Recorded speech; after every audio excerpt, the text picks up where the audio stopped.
polite and guiding, right? That's what the bot is there to do. So the first one would be clarity. The second one would be that your answer or the reply that you're providing, the response, be really easy to consume. It's for you as the conversation designer to make sure that your answer is it's consistent.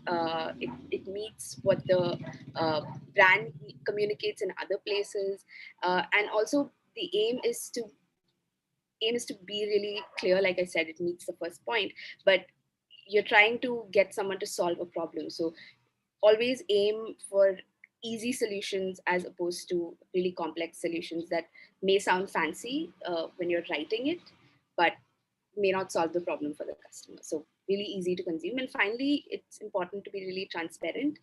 As a bot builder, there's no place to hedge or be vague here, right? Especially when something goes wrong within your journey, or the user types something that's just unexpected. Your virtual assistant is there to kind of guide them out if that's what the customer wants. Oftentimes what will happen is customers just yelling at the top of their voice that, hey, I just want to talk to a human being, and your bot is not there to just say, no, I can answer, I'm your friend, like, let me answer this for you. It's just important to know when to just throw up your hands, give up, and transfer. So if you're able to hit these 3 marks, I believe that you'd be doing a fairly decent job. But yeah, I'm interested to see what everyone else thinks. Thanks, Michelle. Joseph, what are the basic principles that are a must in conversation design? You're muted, Joseph. It's the number one thing for me is always to remember it's about the user's experience. Everything is focused on that, and that'll dictate very much how you write and what you say. I think the second thing is just in your own mind, be aware of the context in which your bot is sitting. So if you're on a website, what page are you on? Because there's a different conversation. If your visitor is looking for some information and they're on an information page versus a high intent page, like they want to buy something, and that's a different script. So just remember where you are at all times, because that's where the user is sitting in their head. And I think the third thing, like Michelle says, upfront, I always like to introduce my bot as a bot. And I have a fallback very quickly that if I want to talk to a human, I get right to it. And I do the same if, I think people kind of get attached. They get into the situation with bots and they sometimes start to swear and then pass them on to a human. But let people know up front they're talking to a bot so that they're not fooled. Because if they do, for whatever reason, get fooled, then they get angry. And then the whole user experience falls apart. Those are my top 3. Thanks, Joseph. Jana, what are the basic principles that are a must for you in conversation design? Yeah, according to what I have already studied and talked to other people in the area here in Brazil, I think of 3 basic principles. Context, because there is no way to start, maintain, or end a conversation efficiently without both participants being in the same context. So this is so important. Second, cooperativeness, which is divided by Paul Grice's 4 maxims: quantity, quality, relevance, and manner. And the third is to make the conversation like a ping pong. This is so essential. So don't talk or text too much. Pass the turn to other to speak or text to you, and make it clear that is the others to turn to interact, because this ping pong is so have a purpose in the conversation that is so essential. That's it. Thanks, Jana. And Robbie, what would your top ones be? I think everyone summed it up really well. I would add to keep a relentless focus on your customer. You're there to serve them. what was their intent when they reached out to your bot or assistant, and how can you give them the most complete and satisfying experience based on that intent. Every bit of dialogue you write, think about how your customer would react to hearing it. Voice and tone really matter. I always say you should read your scripts out loud a lot with somebody, or if you have a tool that can play back, that's also really helpful. One thing I would add also, it was touched on, to like design with clarity and honesty. I think Joseph, I think that was exactly what I was going to say as well. And to not write lazy error prompts. Error prompts come up more often than I see, or than people think. It's still a new field, and things happen, but sometimes I'll see designers create this beautiful happy path, but the error prompts are very generic. Sorry, I couldn't do that. And it's a real missed opportunity, because you can reduce frustration by crafting better error dialogues and either guide them onto a happy path or educate them on what went wrong and how they can ask in a different way in the future that will be more successful. You know, Robbie, to add to that, I'd say out of all the time spent on my conversations, I spend the least amount of time on the happy path. And the rest of the time, like 10%, the 90% are the fallbacks and how you answer and where you send them and how you respond. And that's actually what makes the personality of the bot. That's where it comes out. I totally agree. Yeah, happy paths are easy. Yes, exactly. Yeah, that's why they're happy. Thanks everyone for these answers. Really good insights. All right, next question. What areas should I learn to become a better conversation designer? Robbie, do you want to start us off with that one? Yeah, I would say to be a power user of the products you're working on. I use Alexa every single day. I test out random utterances. I take notes of things that felt nice, things that were less than ideal. You know, you're constantly learning just by playing with it the same way that your customers will. My wife lets me know when she uses Alexa and something goes wrong, you know, and so yeah, just really be a power user of that. And also just have a really voracious appetite for understanding how humans interact with each other and how you can recreate that in your conversation designs. Just much, you know, you guys are here, you know, listening to this panel, you're already doing the right things. There's so many resources out there that you can learn more, as opposed to when I first started in conversation design. My good friend Kathy Pearl wrote a book called Designing Voice User Interfaces, which is great. My other friend, and she's actually my current manager at Amazon, Lisa Falkson wrote a book called Ubiquitous Voice, Essays from the Field. There's podcasts out there. There's just so many resources, and conversation design is still a really small world. So I think if you're hungry enough and you dive deep enough, you'll work your way in. Great points, Robbie. Joseph. I agree with Robbie's. When Robbie's talking about being a power user of the platform, it's really important. And what you can do is, because I work on various ones, is learn the parameters that the coders have built into that particular platform. The more of those you know, the better conversations you can create. I stumbled upon one on one platform where they could read IP addresses. And from that, we built out a whole conversation where the bot recognized where the person was actually coming from by the IP address. So the more you learn about the platform and the more you learn about what it can do for you, the more you can put into your conversation. I think that you also need to learn linguistics. We've had this conversation. It's really so important because you have to use so few words. If the conversation is to flow backwards and forwards, and you're down to really 90, 120 characters, really, half a dozen words, each word is really important, is to stay within the flow and within the rhythm.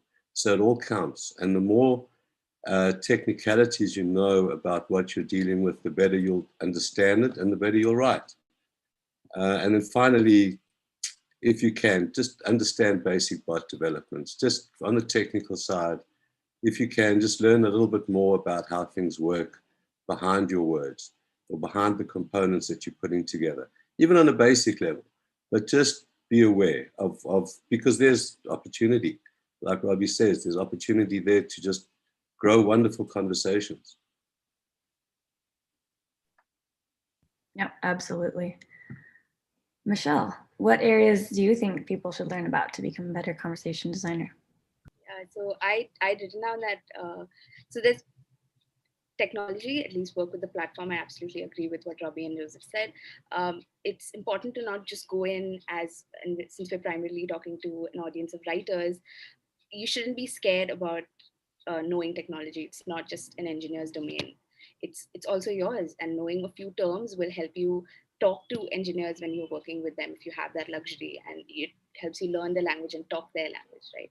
So that's absolutely important. Apart from that, what has surprised me, honestly, was knowing how to storyboard things really quickly when you're trying to use a very simple flowchart tool. It may be a simple tool like Lucidchart, or Botmock is amazing. You can use Botmock. It just makes things so much more easy for you. Any tool like that, you'll just learn to pick that up really quickly to help you put your ideas down on paper and then just see how that flows. And also a little bit of data analysis. Building a bot is not just a one-time activity. You're not just going live with it and getting done with it. Learn how to read a dashboard of data. Learn how to take those insights back into your bot and teach it and train it. So that happens naturally, obviously, but making it a practice, practicing a little with whatever data you have is also something that surprised me that a conversation designer would need to do. So yeah, apart from writing, of course. Michelle, if I can ask a follow-up question, what kinds of data have you found to be the most helpful when you are going in and adding things, editing, tuning it?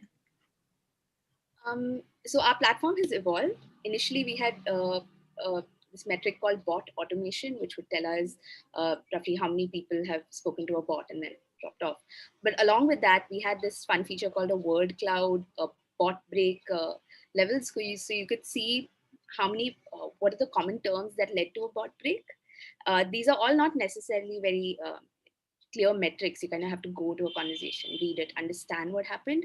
But just seeing the bot automation levels, we recently introduced this metric called query completion, which tells you how many people started talking and then completed their query. How many times was a bot able to end-to-end answer a question, and why was it not, right? At what points of the conversation, or by seeing what copy did a user drop off. So metrics like this depends obviously from platform to platform. So if you're working on Alexa, if you have an analytics dashboard available, I would just encourage just going into it, checking, and finding out what you have for you. Great. Thanks, Michelle. All right. Joseph, how did you decide to go into conversation design?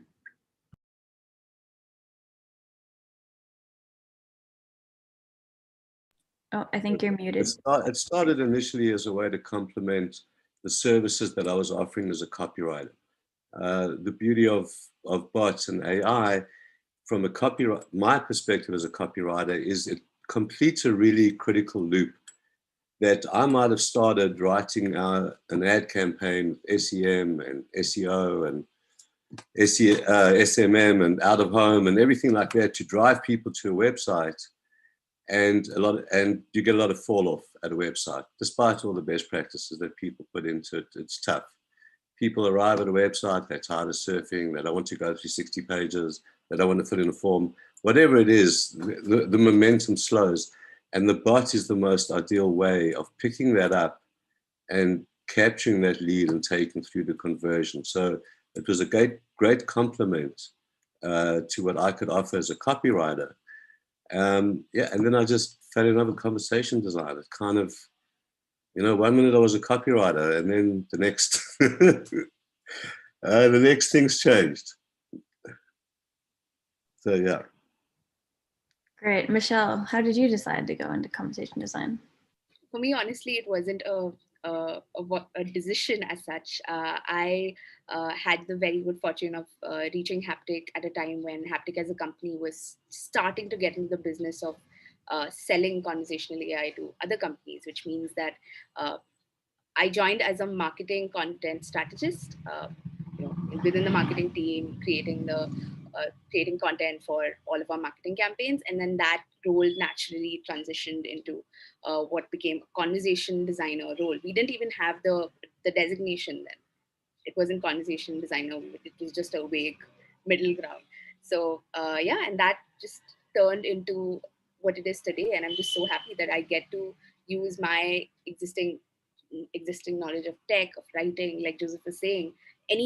Any marketing knowledge as well comes in handy so many times, because you're kind of talking the you're kind of speaking the voice of the brand sometimes, which so that knowledge comes in. It helps to have a background in technology, so you understand what's happening with a very complicated integration.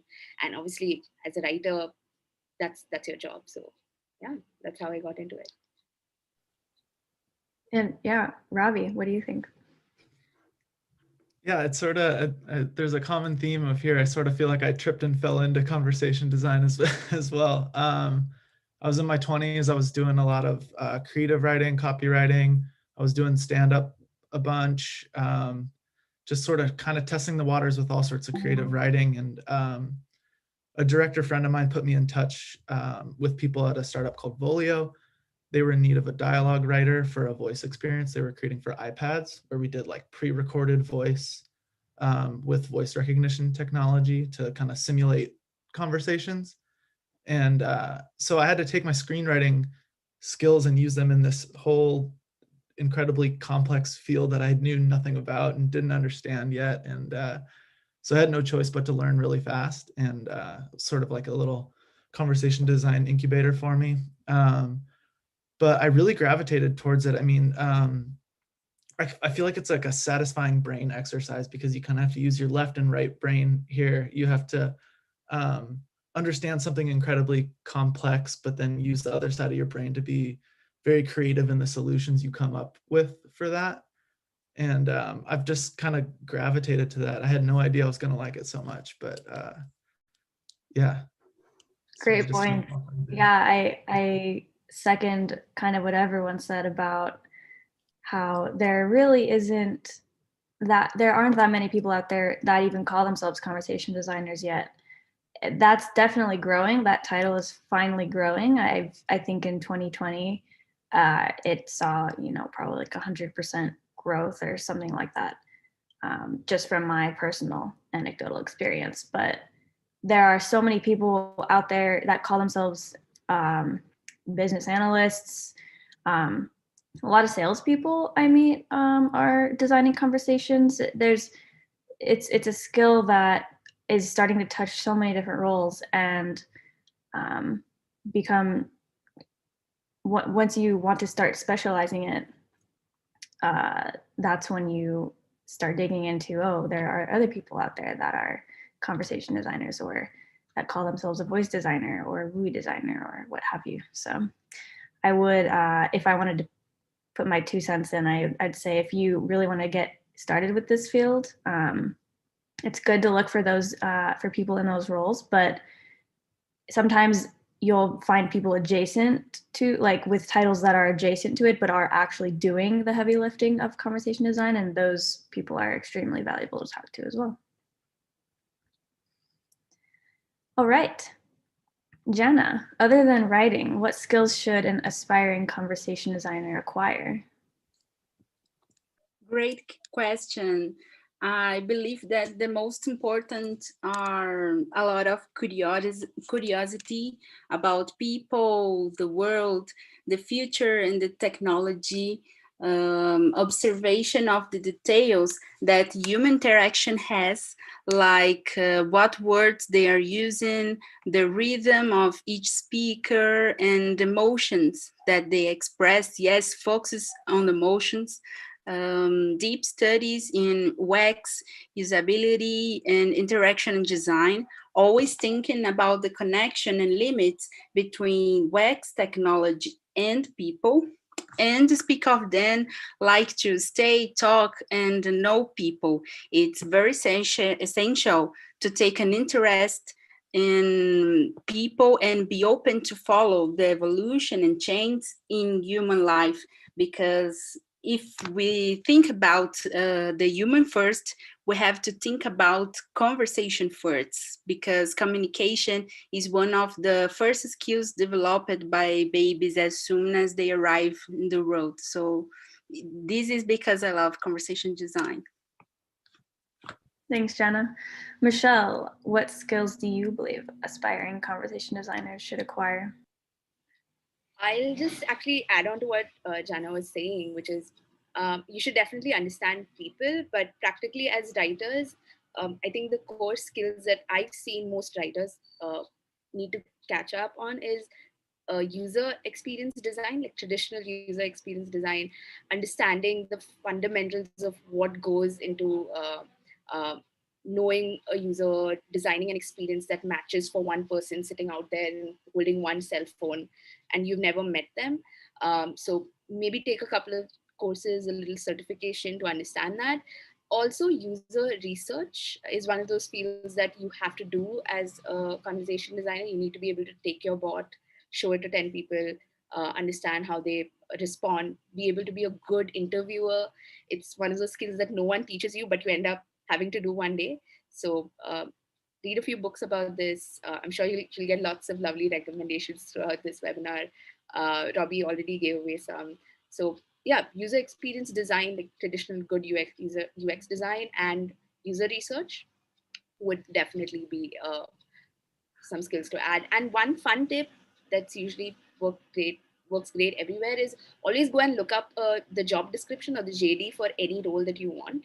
So if you look for conversation design jobs in India today, just Google it, you'll find 10 different types of job descriptions, and they're all looking for slightly different roles, for people to do slightly different things. So maybe just figure what you want to do, find a company you love, and then as a conversation designer, the basics, tick off all the basics, obviously, and then try to match it to whatever job you're applying to. Thanks, Michelle. Robbie, what skills do you think are helpful?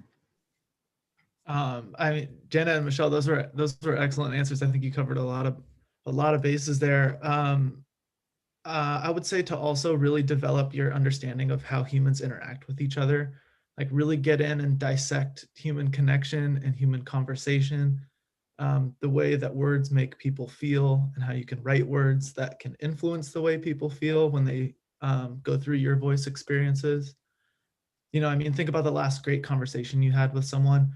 It doesn't have to be like a big long talk. It could be, you know, a friendly barista at Starbucks that you just had a nice chat with, and it made you feel good. The flow is really natural when conversation is going well, right?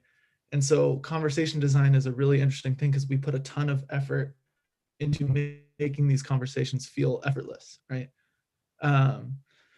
So I think, you know, understanding how to kind of reverse engineer that easy chat is the skill that you need to really work on, and it gets easier over time. But you know, it's a lot of work on our end, but it should be no work for the customer. I think staying focused on that. And also just another general skill would be problem solving. So much of my work day to day in conversation design is new problems pop up, new user data comes in. We had a frustrating experience here, and you're just sort of, you know, knocking down all of these issues by coming up with creative solutions, better dialogue, better conversation design that can fix those. Thanks, Robbie. Joseph. I think too, everybody's really covered it pretty comprehensively. I think in a way, almost to bring all of those skills under one banner, the place to start is just listen to how people talk. That's really just like consciously be aware when you're chatting to someone at the supermarket, at the register, if you're on the subway, listen to people around you. That's number one. And from there, you'll take it from there. But Great points. yeah. Oh, go ahead, Joseph. No, I was just saying it's if you're consciously aware that you need to listen to how people talk and how they respond to each other, you'll get those beautiful little interactions, even if they are a couple of seconds, like Robbie says. That's all you want. It's a ton of effort to make it just flow. But you get it to flow if you listen to people and mimic and steal from what you hear. You'll get that natural conversation that marks a good conversation design. That's it. One thing that's also been really helpful for me is remembering that humans are absolutely experts at conversation. They are so good at it. We're just context aware. We're so practiced at it, and it's just second nature to us. And we're not necessarily going after that when we're designing a conversation. That's a very high bar, and we don't even necessarily need that. All we want is the naturalness and the simplicity that a good real life interaction can afford you. Yes. Oh, yeah, go ahead. Yes, and in a sense, we're almost on the back foot in that in a natural conversation, people are also responding to visual clues that the person is giving off. And we don't have that. So we have to figure a way of presuming it or using certain words to generate an emotional feeling that we can then move on from. Great point. Yeah, and we can go to the next question soon, but Robbie, for example, you work with Amazon Echo, Alexa products, and I think that product line in particular has done a great job at actually trying to replicate some of those visual cues, even if they're not human cues. They use light, they use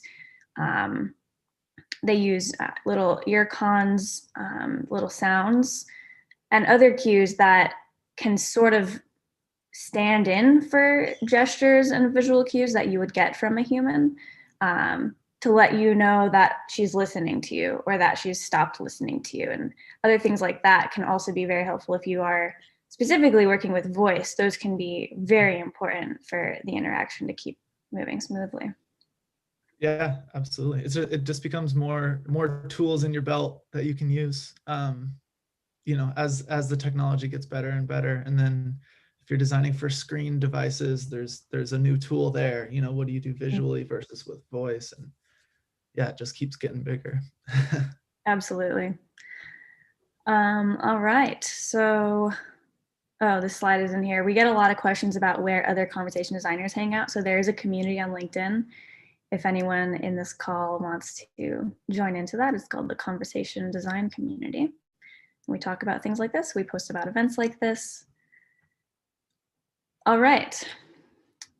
This is similar to the last question we were answering, but if you have anything to add, Joseph, what's the most valuable skill, like storytelling, language accuracy, etc., in conversation design? I think storytelling, I would underline listening here again.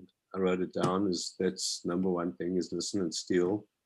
But I learned a lot actually from reading novels and how the writer writes a quick conversation in the novel. So I would add just read a lot, listen a lot. You are all already writers, I guess, of some sort. So you have that basic skill and build on it. And that's a way to build on it. That's it. Robbie, yeah. Yeah, definitely echo what Joseph's saying there. And Joseph, you actually touched on this earlier, but what I would emphasize here too is to form a deep understanding of the technology you're working with.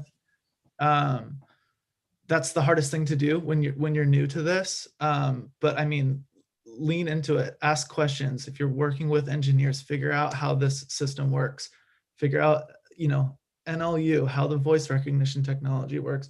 The more you understand the limitations that are around you, you're already great writers. You'll know how to be creative in that space. So I think the better you understand the sandbox that you're playing in and where those limits are, the more you'll thrive when you're coming up with creative solutions for everything.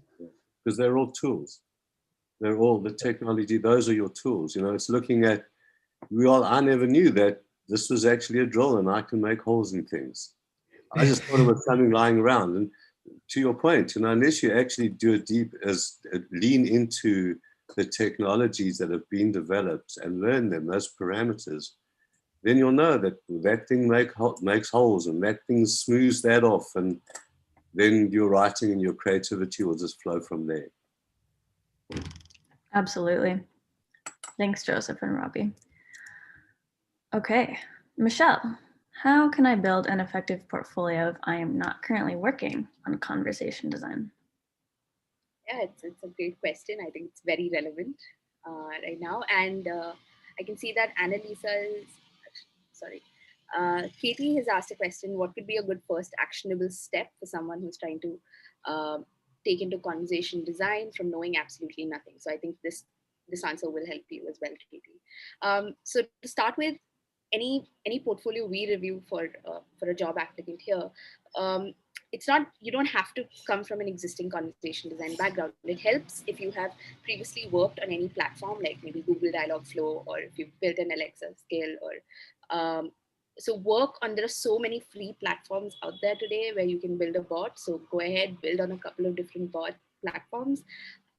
So that really helps strengthen your portfolio.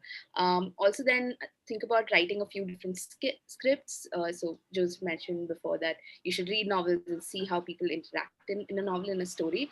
For example, I was given this task when I joined Haptic of writing the same dialogue between a receptionist and a customer who's asking for really strange requests, but write it in 4 different character voices, out of which one was a humorous, funny receptionist where they're getting carried away and humor is taking priority over what they want.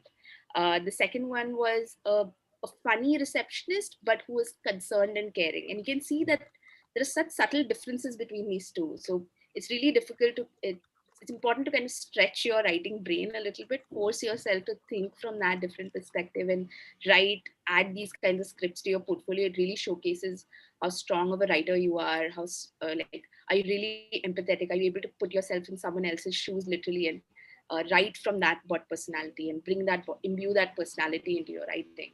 And you've already gotten so many lovely tips. Join some communities, read some great books, and you'll be seen, right? If you're around in a community, people can see that you're an active person who's interested, who probably is wonderfully talented. So bring all of those things together and you have a strong portfolio. Thanks, Michelle. Robbie, what do you think about building an effective portfolio? Yeah, I think just adding to what Michelle said, which is right on the money. I would say don't worry. Not a lot of people have these big, deep conversation design portfolios yet. So don't feel like you're behind if you don't have 5 chatbots and 10 Alexa skills in your portfolio. You can always convince employers that you'll be a fast learner with this stuff once you're in. So I think when you're showing your portfolio, lean into your strengths, your writers, show great writing samples, but also show your thinking process and your problem solving ability. Don't just show like the shiny finished product. If I'm looking at that, I didn't learn a lot by seeing that. I think you need to show people how your brain works. And so really break it down step by step. What was the problem? How did you attack that problem? What did you do first? What's your solution? How did you execute that solution? What did you learn, down the road with customer data and that kind of stuff?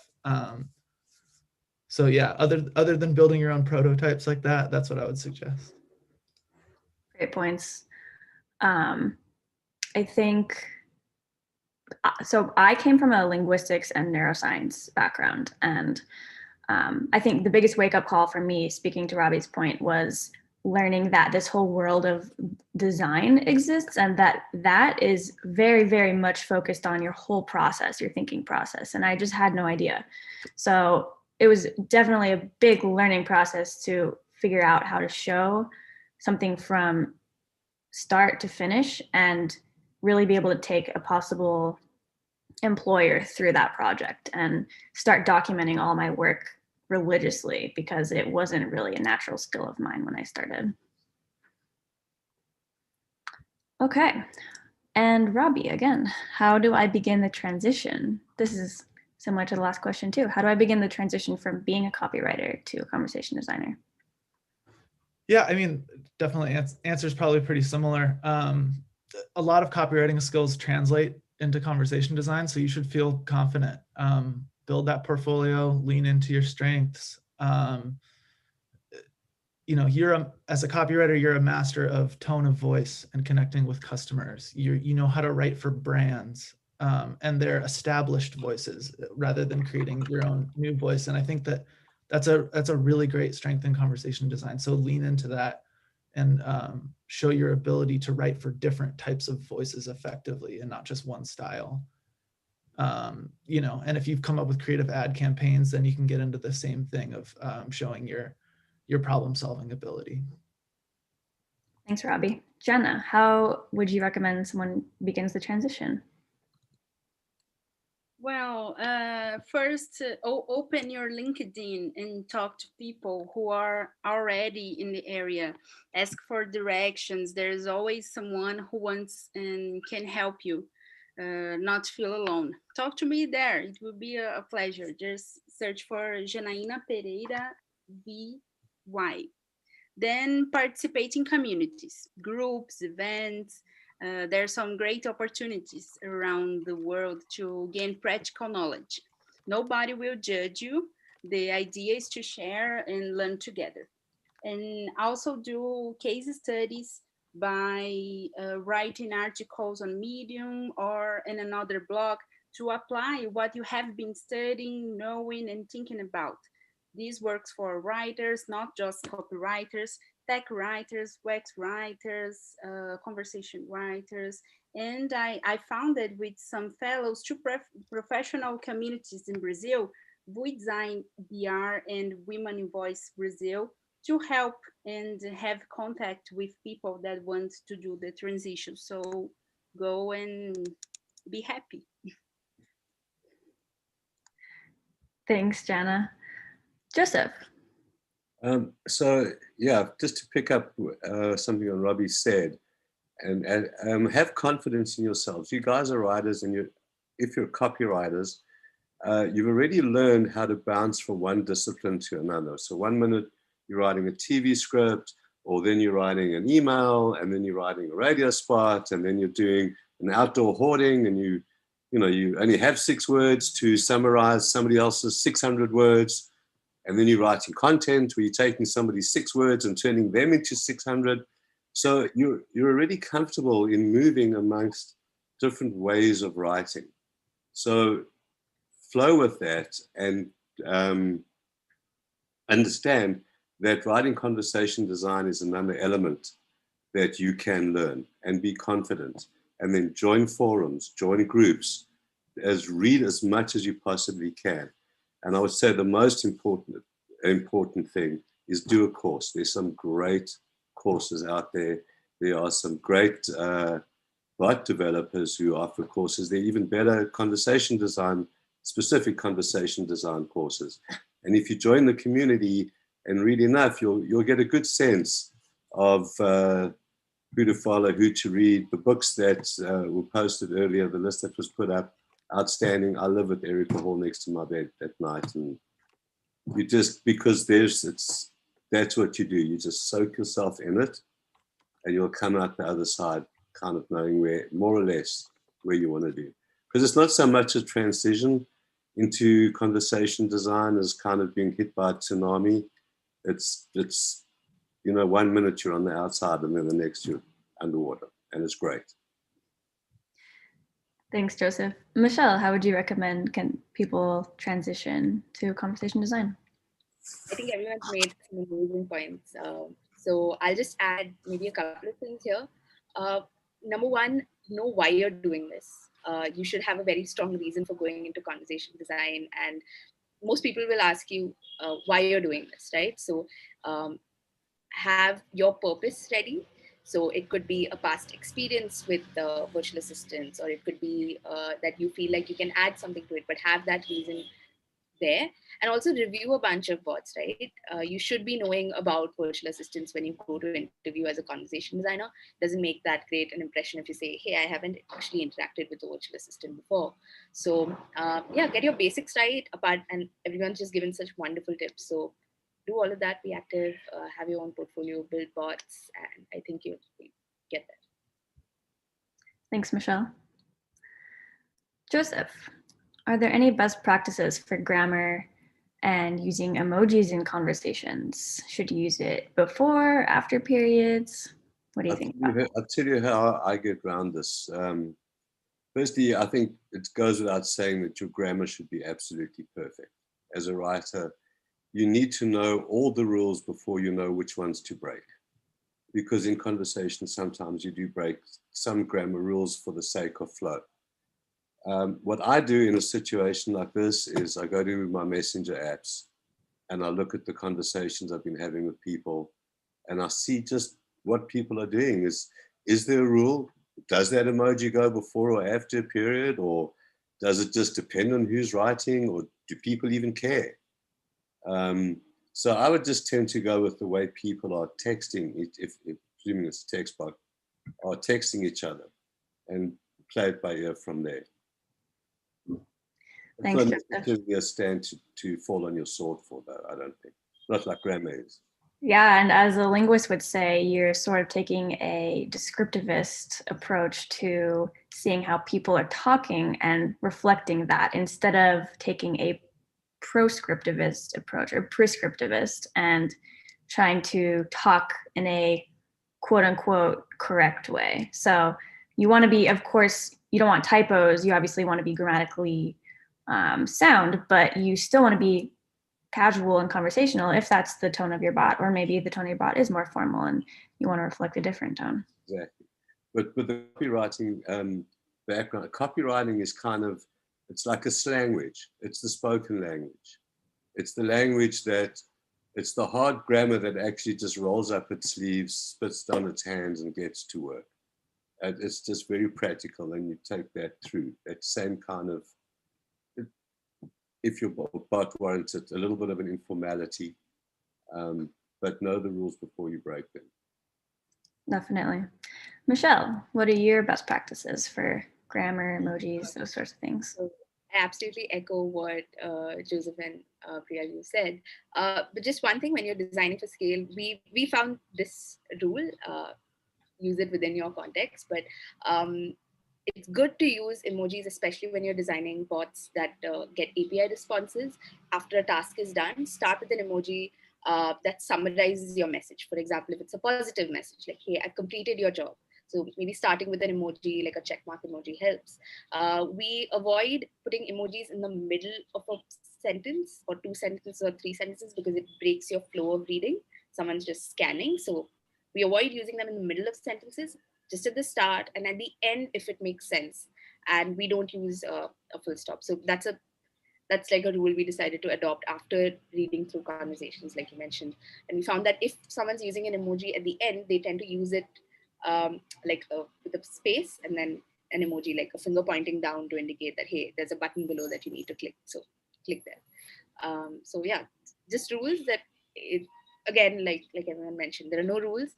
But if you want some rules that have some thought in them, I think these should mostly help. Very interested in your take on having no periods at the end of your conversation. Yeah, we struggled with it. We struggled with the inner grammatical, like, perfectionist in me, just saying, oh, that's just awful. How could you even do that? And then we just went with that's just not how people talk. So, and Well, it looked better. I read some research recently that amongst Gen Y, I think for the youngest people that are texting regularly, full stops are considered rude. And they're dropping them. The youngsters are dropping them. And if that's what they're doing, that's what we've got to do. Interesting.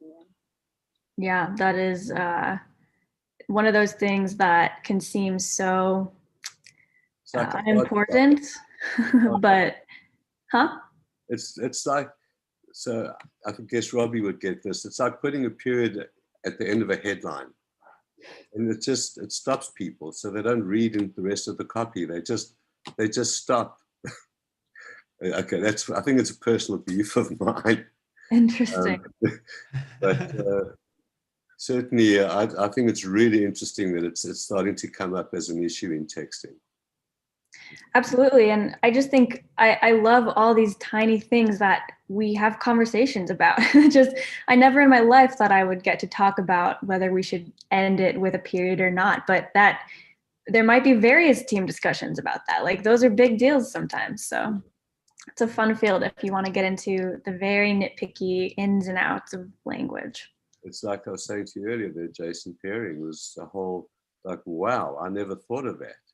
And now that I'm thinking of that, I need to think of this and this and this, because there are implications all the way through the whole flow when you just start thinking of things like that. And we have to. And particularly now, because we're at the beginning of this new field. You know, when I had kind of considered myself competent enough to tell anybody that I was doing conversation design, I tried to enter it into Upwork. Didn't recognize it as a field. It said, okay, so if you want to enter a brand new field, give the URL for the Wikipedia page. So, okay, that's no problem. Well, yeah, there's no Wikipedia page for conversation design. Or wasn't there? Yeah. Right?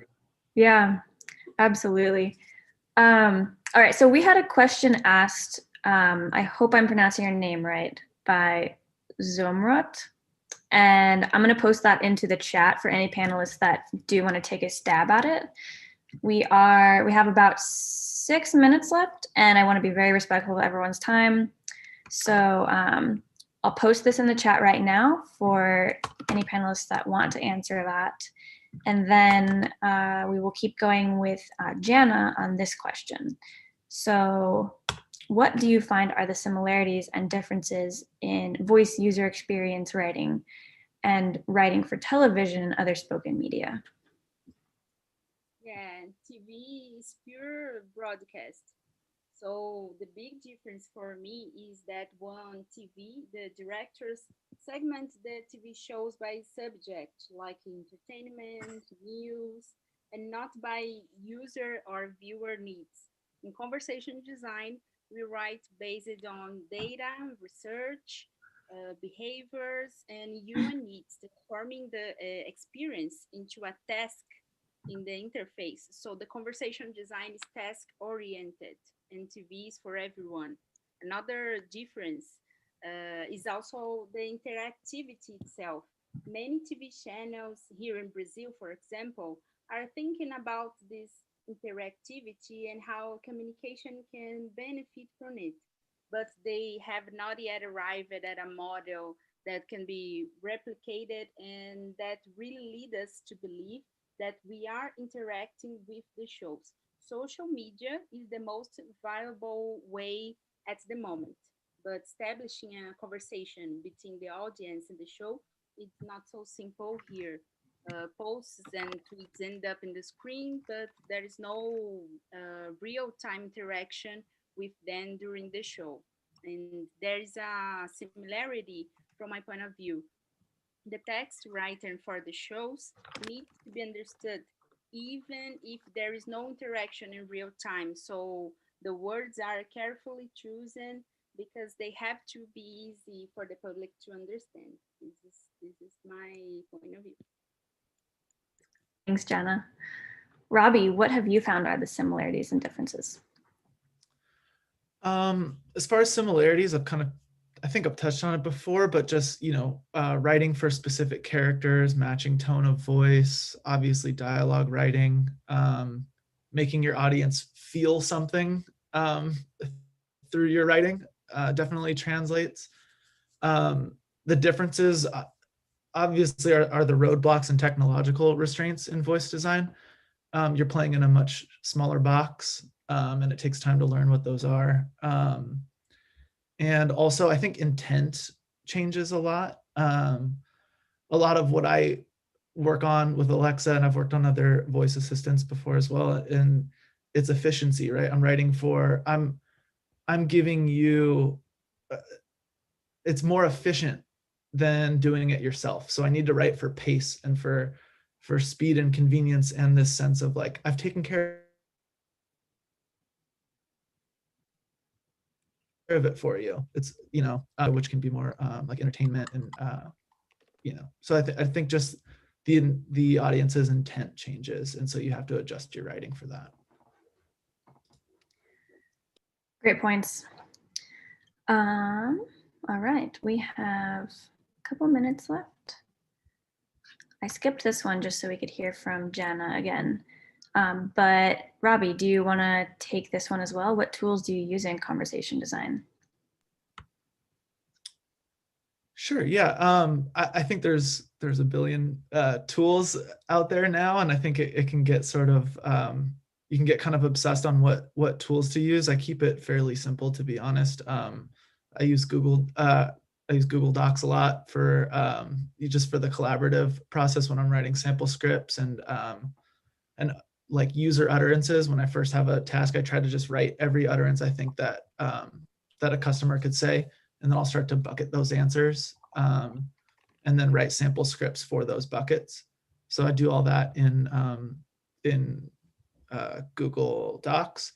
And then when it's time to do actual conversation flows, I like OmniGraffle or Glyphy. Thanks, Robbie. And I know you have an engagement in 1 minute, so thank you so much for joining us. And if you need to drop off now, that's totally fine. Okay, cool. Thanks, everybody. This has been fun. Yeah, thank you, Robbie. All right. Michelle, what tools do you use in conversation design?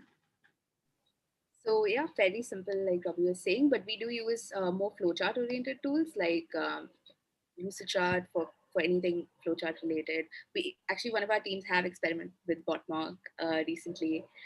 We've used draw.io, we've used Miroboard, we've seen teams using Visio. So anything that lets you think in a non-linear fashion, think in multiple journeys, flowcharts are great stuff.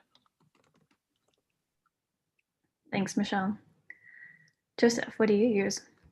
Yeah, I generally start with a piece of paper, just, but like Robbie says, I collect the intents and I work out, I use mind mapping because there's a mind map app that just lets you draw out non-linearly so that you can get the ideal flows that you want.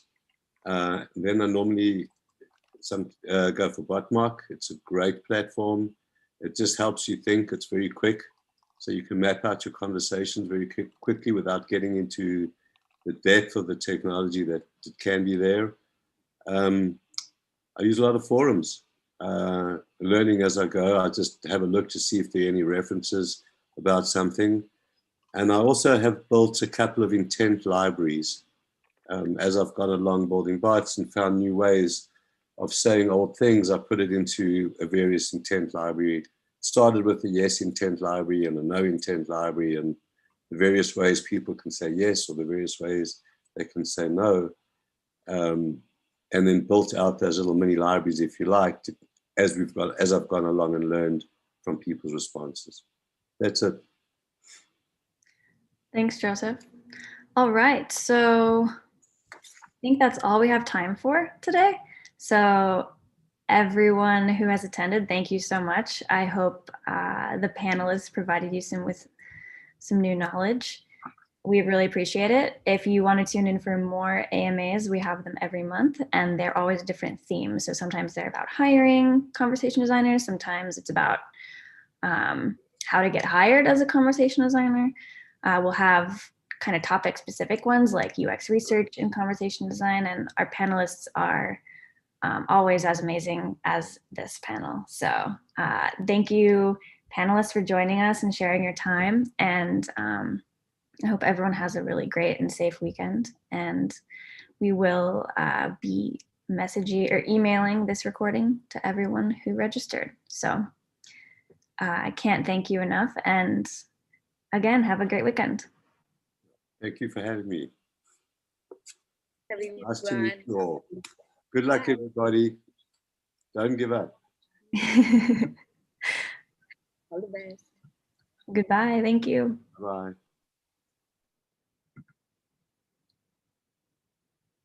Don't know how to turn this thing off. Let's See.